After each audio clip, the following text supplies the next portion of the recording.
Amma mata dureen keenya maal jedha? Eliminationidha jedha. Eliminationii jechuun xuraawaa qaamarraa baasuu jechuudha. Waggaa yuunitii tana fixe barataan akkaataa qaamarraa xuraawaa itti baasan baruu qaba.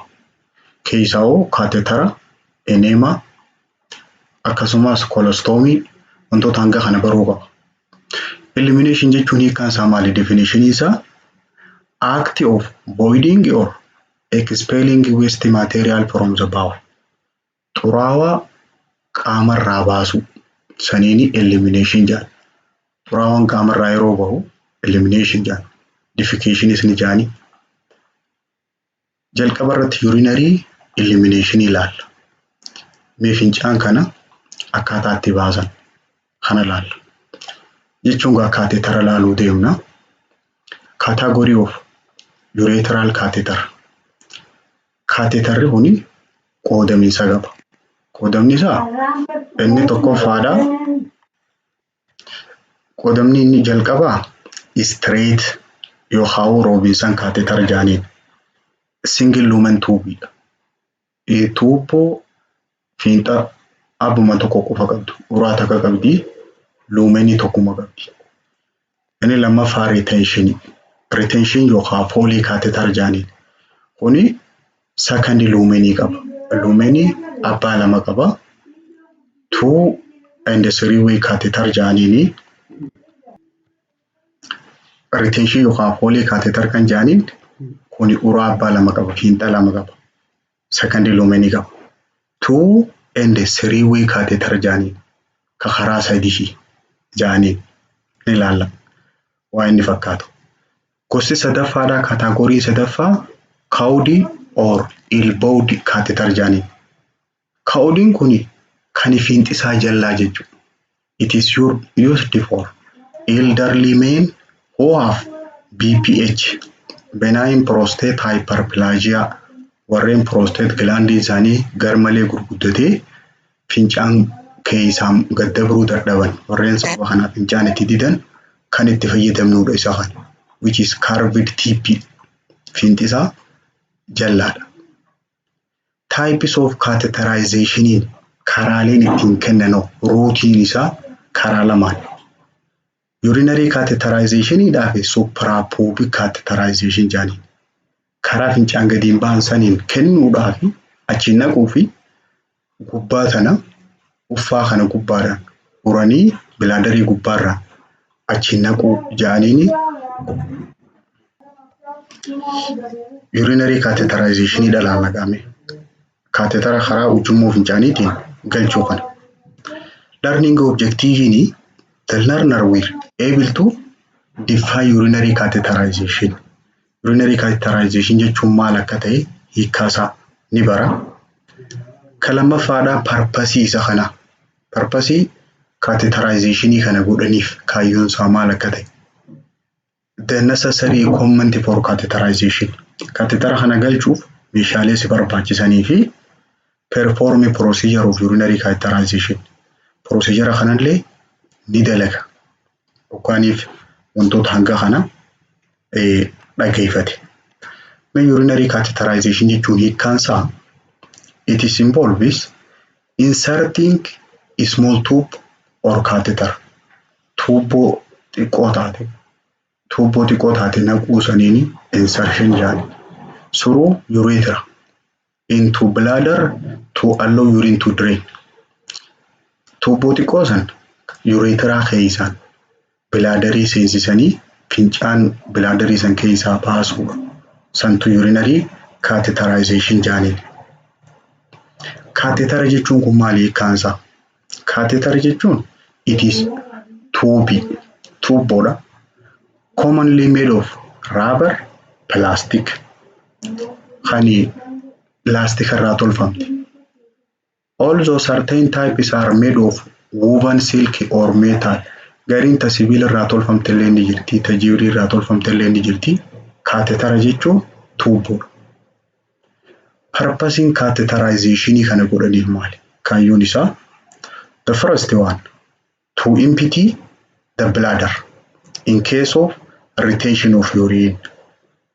Kaayyoon jalqabaa afuuffee fincaanii tana qullisu yooniif fincaanitti didan.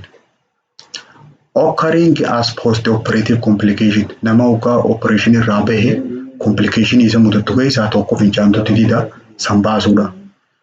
In case of retention due to injury or tumor of spinal cord sababa miidhameef yookaan immoo sababa spinal cordin tuni tumoriin irra biqilteef yoo fincaanitti didan ittiin baasuudhaaf. In case of obstruction due to blockage of urethra causing stricture yooniif cufamee jiraatu taate yoo hudhame urethraan kun block tahee cufamee sababa causing stricture jechuun walitti dhiphachuu jechuu daantiin sun. To obtain sterile specimen of urine fincaan kana isa sterile ta'e san fudhachuudhaaf naamuna sterile ta'e san fincaan fudhachuudhaaf. Faayidaan isaa kabiraa purpose isaa to ensure that bladder is empty before abdominal or pelvic operation or paracentesis. Operation dalaguudhaan dura bladderiin tun afuuffeen fincaanii tuni qullaa akka taatu taasisu. Yooniif garaa baqaqsuu deeman pelvic yoo baqaqsuu deeman paracentesis yoo dalaguu deeman. To keep incontinent patient dry warreen fincaan qabachuu hin dandeenye irraa guguisuudhaaf. To avoid contamination after operation of vagina or perineum. Eega qaama saalaa yookaan immoo gogaa vaginaadhaa fi anasii gidduu jirtu kan perineum jaaniin kan eega baqaqfamee booda akka hin faalle fincaan kun akka hin faalle dhorkuudhaaf. To impede bladder irrigation or installation of bladder. Yookaaniif afuuffee fincaanii tana dhiqan isisan akka guguyduuf. To determine if residual urine is present in the bladder.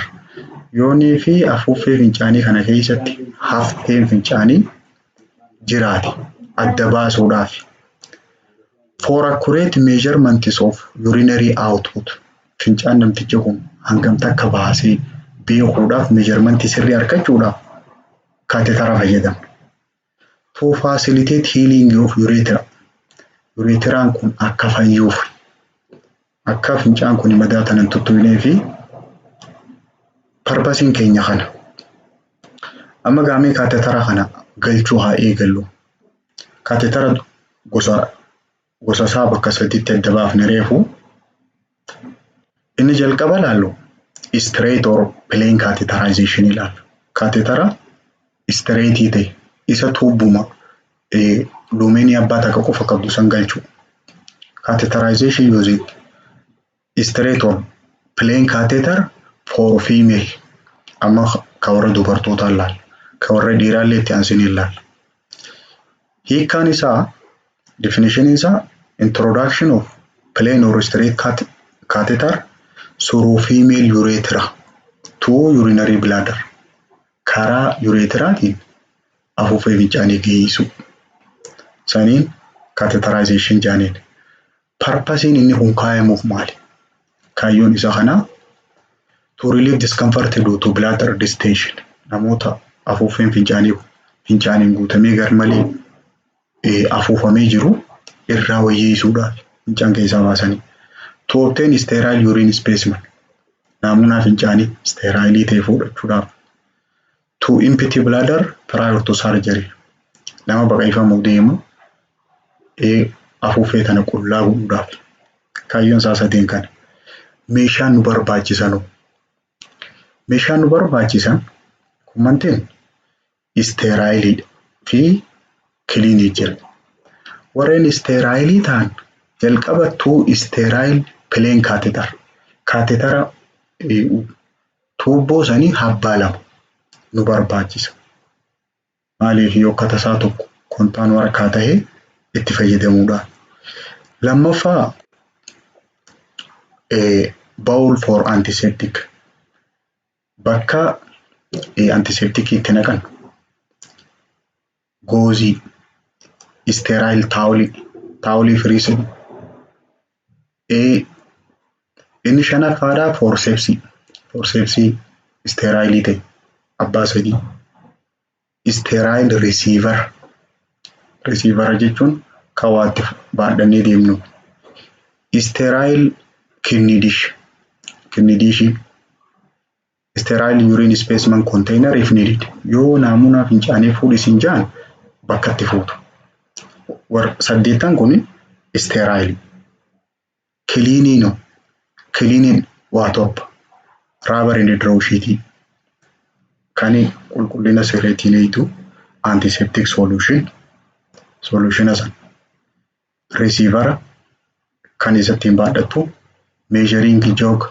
Kuni joggaan kan waattiin safartu amma dhangalaasanii flashlight ifa screen fi specimen formii isiin itti si ajajjisan naamunaa kanaaf oolu jettee. Torban kuni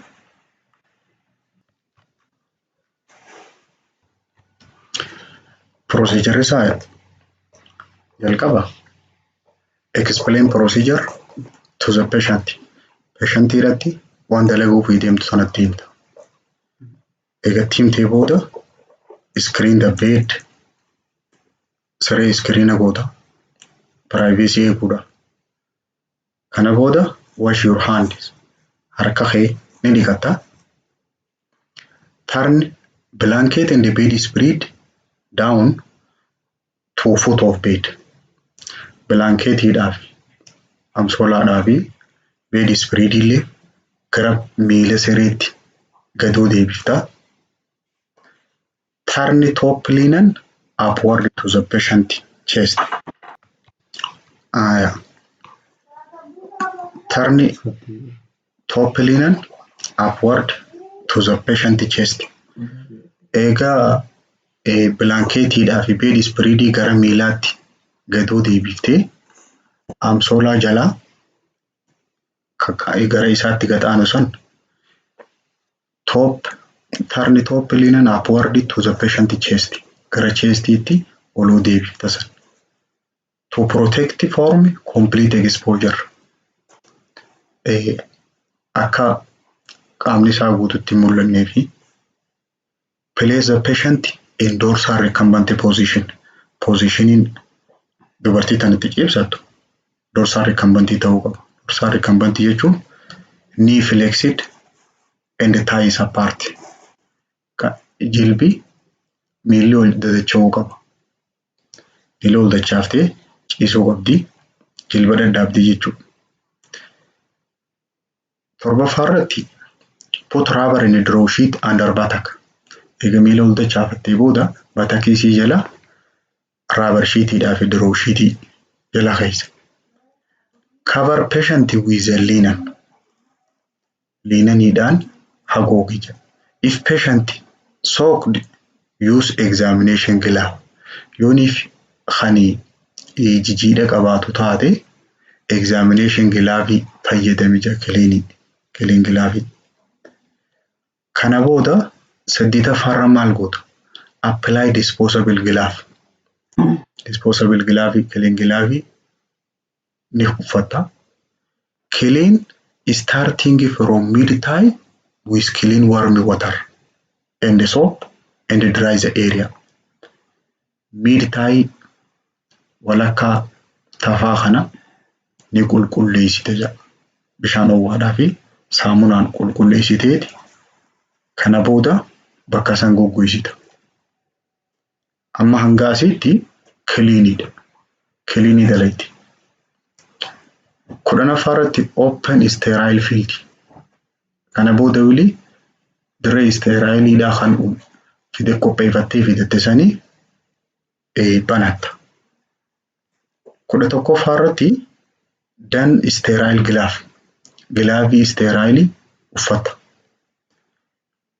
12ffaa irratti create sterile field. Drape the client with sterile drapes. Akkamitti sterile field isii irratti uummata drape irra bal'ifta. Drape kana bottom, far side, near side, pubic area. Steppiin isaa akkana. Bottom irraa gara fagoo irraa gara isa dhiyootti achi booda naannawaa puubikiitti achirraa gara alaarraa gara keessaatti guuta. Taawolii direeppii irra abtu'an. Prepare equipment and put receiver for urine near genital area. Meeshaa qopheeffatteeti risiivara fincaan ittiin fuutu naannawa genital area kanatti asiifata. Place sterile equipment on drape between patient time. Drape irra afte tanarra taayii isii tana jidduu sterile equipment achirra naqatta. Kana booda prepare the equipment and put receiver for urine near vulva. Meeshaa fincaan booda yeroo kaatitara naqxe akka lafa gadi naqamneef itti yaaftu naannawaa vulvaa kanatti ol siisita. Use non-dominant hand. Harka dominantiin tahin harka kaan jechuudha. Yoo mirgaan daleete bitaadhaan. To separate labia until catheter is inserted. Labia kana addaan qabdeeti kaatitara galchita. Inni 17ffaadha. Wash the outer skin fold, then inner labia. Amma gaa perineal care godhu jirta. Naannawa san qulqulleessuudha. Outer skin fold kan alarra jiru san irraa kaafteeti. Kana booda inner labia dhiqxee san booda urinary meatus with antiseptic solution from front to back. Dura ala san dhiqxeeti. Kana booda durarraa gara duubaatti from front to back antiseptic solution idhaan qulqulleessita. Starting from outer portion to inside. Alarraa eegaltee gara keessaatti dhiquu qabda yeroo dhiqxu kana. Stepin itti aantu put forceps in the receiver in kidney dish. Forceps receivera keessa fi kidney dish keessa kan ittiin dhiite achi keessa. Wash and rinse area well. Magaa kam goota forceps fudhatteeti forceps kanaan dhiita. Wash and rinse area well from outer skin fold, then gogaa gara alaatiin jiru kana eega dhiitee booda inner labia qotta. Hidhii gara keessaatiin jirtu fi urethral meatus uraa urethraadhaan. Finally with distilled water bishaan qulqulluudhaani from front to back dhiqxa. Put forceps in the receiver kidney dish keessa keesseeti. Dry the dry gauze. Akkuma reefu dhiqaa dhufte sanitti gooziidhaan goggoisaa deemta. Outer skin foldidhaan jalqabachirraa eegalteeti inner labia urethral meatus from front to back goota. Kana booda put forceps in the receiver kidney dish. Amma forceps sadeenuu fayyadamte jechuudha. Lubricate insertion tip of catheter. Catheter galchuu deemtu kana fiinxasaa ni jiifatta. Seentimeetira 5 hanga 7 kan dubartii waan ta'eef. Kana booda expose urinary meatus adequately. Sirriitti iddaan qabatteeti akkasii mul'atutti. By retracting tissue or labia minora in upward direction. Labia minora gara oliitti ol qabuudhaani akka uraan urethraadhaa kun sirriitti mul'atutti. Egaa uraantu si mul'attee booda gently insert the catheter into meatus. Achi keessa galchita until urine is noted. Hanga fincaan agartutti. Eega fincaan agartee booda continue inserting for 2 to 5 cm additionally. Dabalataan hangas oloo hiisuu qabda. Eega fincaan mul'atanii. Stepin itti aantu remove catheter after desired duration. Maga inni kuni straight catheteridha. Keessa turuun deemu. Ammumaan tana fincaan keessaa baasuudhaaf. Eega hanga barbaannu keessa turee booda keessaa ba'a. Or all expected urine expelled. Fincaan keessa jiru sun eega keessaa ba'ee booda. Measure urine. Kana booda fincaan sanni safartaa. Dry area with dry gauze. Goozii gugguyituudhaan naannawa sanni gugguyisita. Remove bed protection. Bed protection meeshaa sireedhaan eeguudhaaf jala aftisan irraa jalaa kaafta. Kana booda position patient comfortable position isaa sirriitti deebifta and cover goota. Ni haguugda. Remove and clean equipment meeshaalee itti fayyadamte kana waliin qabdeeti qulqulleessita. San booda send specimen to the laboratory. Naamuna fuute san gara laboratory ergita. Female straight catheterization fitti jechuudha. Mee kanuma kana fakkaatu ka warra dhiiraa ilaallu. Male plain or straight urinary catheterization. Jalqaba definition isaa hiikkaan isaa akkuma haree fuute. Introducing plain or straight catheter. Catheter akka ulee dhaasan jechuudha. Straight catheter jechuun kan waan booda achi oli qabaan qabne. Through the male urethra to the urinary bladder. Urethra keessa hanga afuuffee fincaaniitti tuubboo ol galchuu santu straight urinary catheterization jaaniin. Meeshaan si barbaachisu amma gaa parpasiin isaa kan maree buutii wajjin wal fakkaataan kanaaf bira hoo.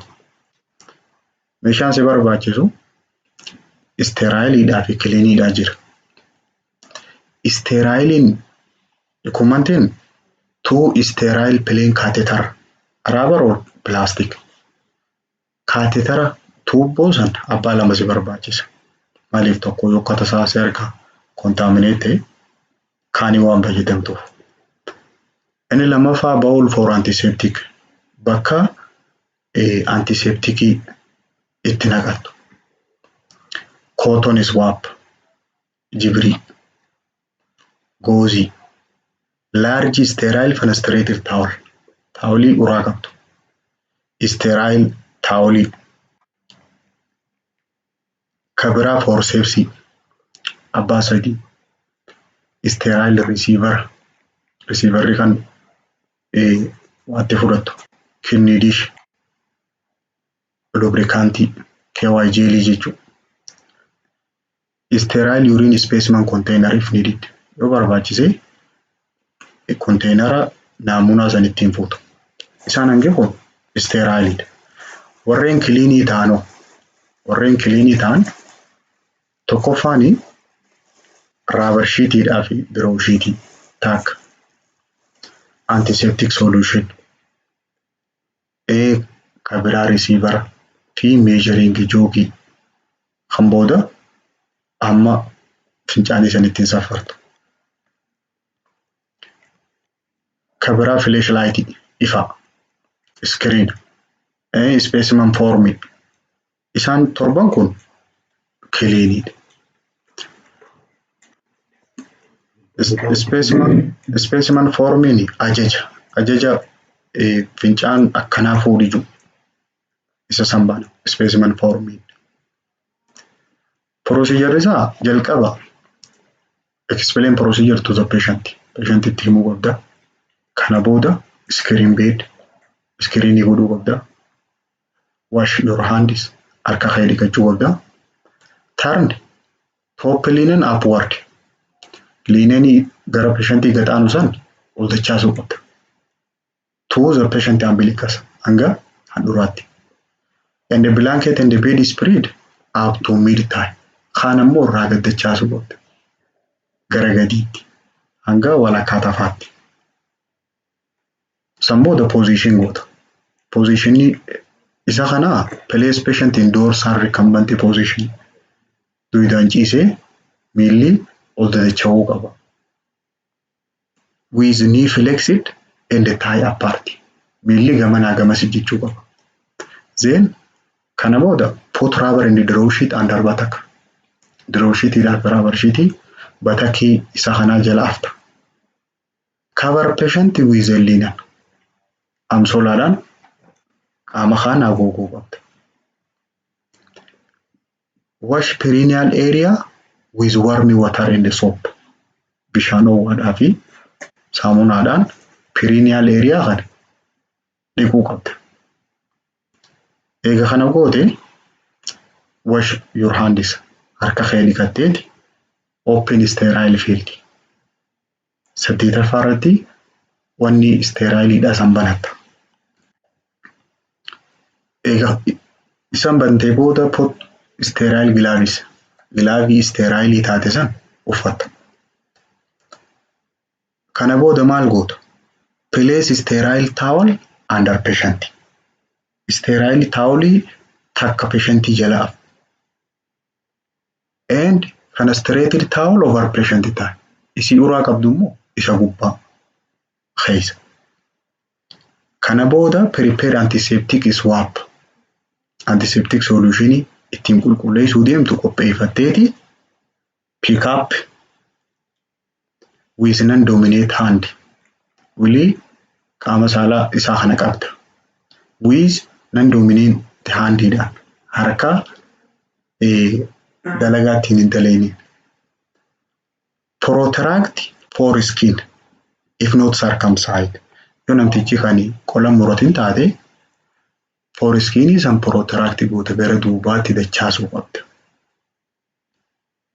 Kana booda maal goota? Grasp directly behind the glass. Kana duubbii isaa kana qabdeeti walakkaa isaa kana. And spread meatas. Meatas jechuun uraan karaa fincaan gadi hin baane kun akka sirriitti mul'atu jechuudha. And between forefinger and the thumbs. Meatasiin kun quba duraa kanaa fi quba guddaa kana jidduuratti addaan sii bal'achuu qaba. Yeroo kana qabdee sirriitti uraan sun sii mul'atti. Akkamitti qabda? Akkanatti qabda jechuudha. Suuraa kanarratti akka mul'atu kana. Clean penis using circular motion. Amma gaa antiseptic solutionidhaan qulqulleessuudhaa deemne.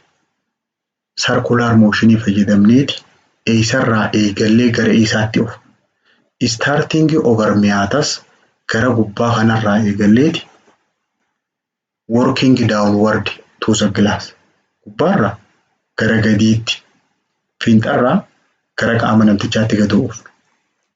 Repeat procedure twice